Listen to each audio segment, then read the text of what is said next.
o Flamengo não vai enfrentar o América do México.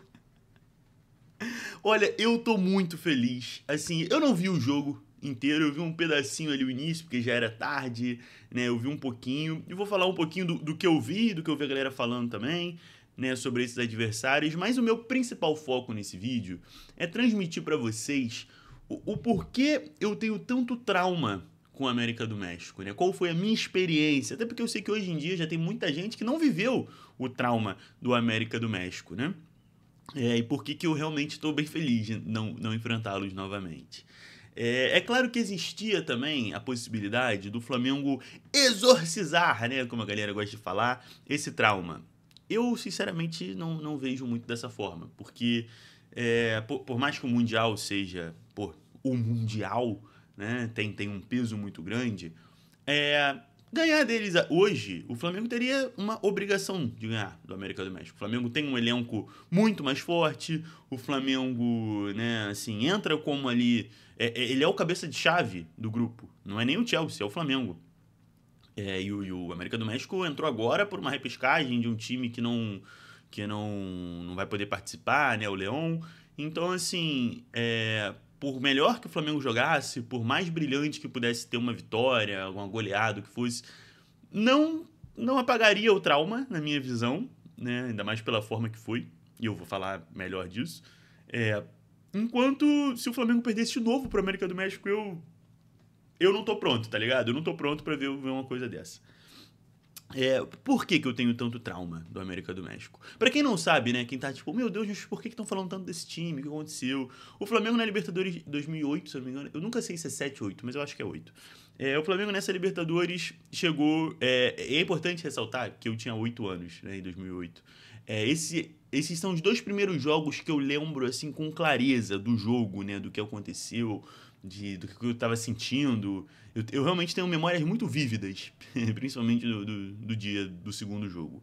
Mas o primeiro jogo eu lembro bem também, de estar vendo e o Flamengo jogando bem, e 4-2 no México, e todo mundo tipo, cara, é isso. E havia de fato uma esperança que hoje, olhando pra trás e olhando pro time que o Flamengo tem hoje e tal, né, depois de já ter visto o Flamengo ganhar 2 Libertadores, não dá pra entender muito porque que o Flamengo tinha tanta esperança de ganhar a Libertadores com aquele time.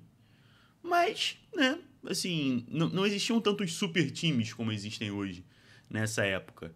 Né, esses times com um investimento muito alto, como é o Flamengo, como é o Palmeiras, como foi o Botafogo.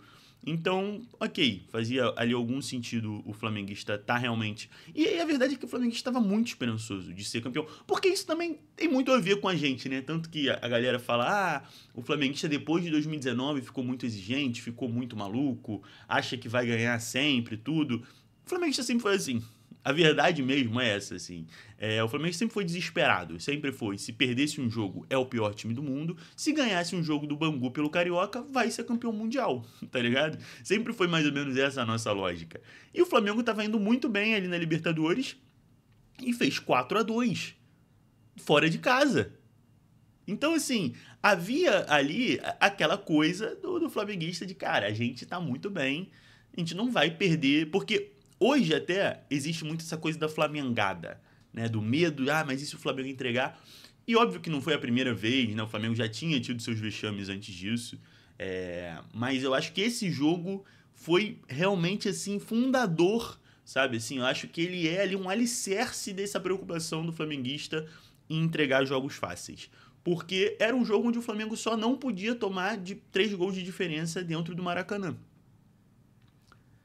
E, cara, tomou, né? O que acontece, assim, existe ali uma criação, eu acho que, né, entre o primeiro jogo e o segundo jogo, houve a questão da saída do Joel Santana, né? O Joel Santana, que hoje em dia é esse cara que é muito folclórico, muito engraçado, na época ele era considerado realmente um treinador top, assim, do Brasil, né? A torcida gostava muito dele, ele já tinha uma história com o Flamengo, de ter salvado o Flamengo de rebaixamento, e vinha conduzindo o Flamengo bem na campanha dessa Libertadores. E esse jogo, o segundo, né, contra o América do México, marcava a despedida dele.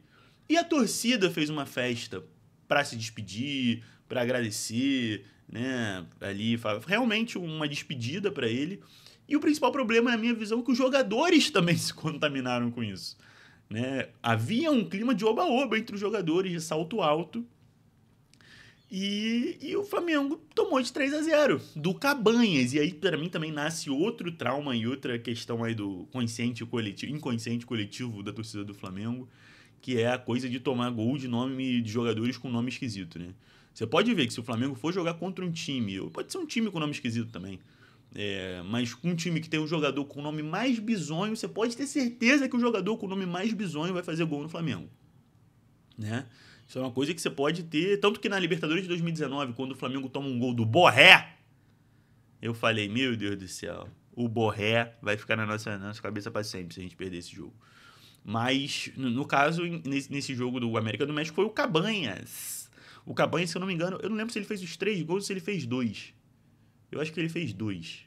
Ou ele fez 3. Não lembro. Mas o Cabanhas, assim, e é isso. Era tudo, tipo, pra ser grotesco, né? Que o Cabanhas ainda era um cara que tava acima do peso. E aí tinha as piadinhas na época de Combanhas. E aí ficou, pô, cara, foi assim, foi muito ruim. Eu lembro que terminou o jogo, né? Depois do Flamengo perder, eu fiquei olhando pra televisão, assim, tipo, é isso. Eu no auge da sabedoria dos meus 8 anos, olhando e pensando, tipo, e agora? Sabe assim, porque sabe essa sensação que você tem depois mesmo, né, em todas as outras eliminações, vexames que o Flamengo passou, porque passamos por outros, infelizmente.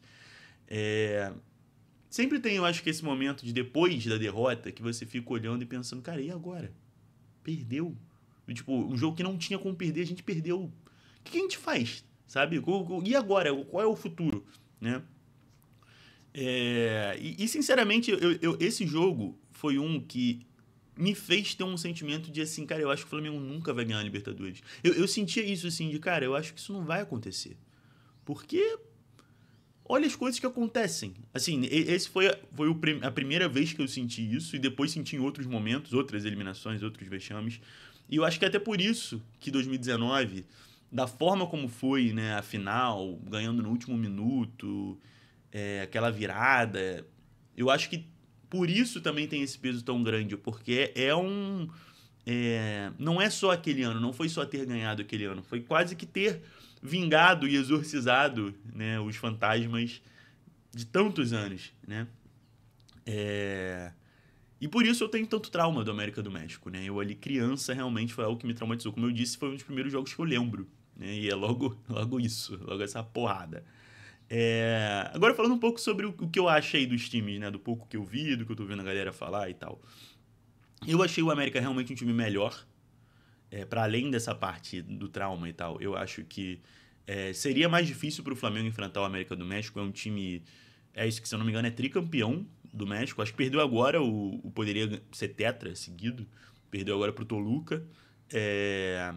Tem o trabalho do Jardine, né, o treinador que já treinou o São Paulo, treinou a seleção sub-20, sub-17, sei lá. Tá fazendo um trabalho muito bom lá e, assim, um pouquinho que eu vi é isso. É um time bem, joga com a bola no pé positivo, tenta ir pra cima. Pro Flamengo talvez fosse bom no sentido de ser um time que não vai jogar recuado, retrancado. O LA, né, que passou, o LAFC, já tem mais essa característica. Novamente, do pouco que eu vi, né? Eu vi só o início do jogo. É um time mais, assim, que joga na transição, no contra-ataque. Mas é um time pior, eu achei. Assim, tem jogadores muito bons.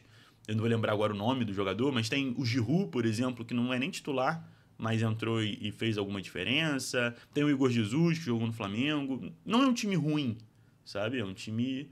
É isso. Eu acho que a Liga Americana, ela no geral, ela não tem tanta competitividade, mas ela tem jogadores bons pelo dinheiro que os caras têm, sabe? Eles conseguem contratar ali um jogador ou outro que pode fazer uma diferença. Não acho que é um peso morto, não. Acho que é um grupo difícil do Flamengo, né? Esse Esperance mesmo da Tunísia, teoricamente, é um time que o Flamengo tem que ganhar, mas eu acho que pode fazer um jogo difícil. O Chelsea nem se fala, né? E esse LAFC eu acho que também não vai ser jogo mole, não. Acho que o Flamengo, na minha visão, acho que o Flamengo vai passar. Acho que foi o melhor para o Flamengo, para além, novamente, do trauma. Acho que, futebolisticamente falando, eu acho que o LA é um time mais fácil de se enfrentar do que o América do México. E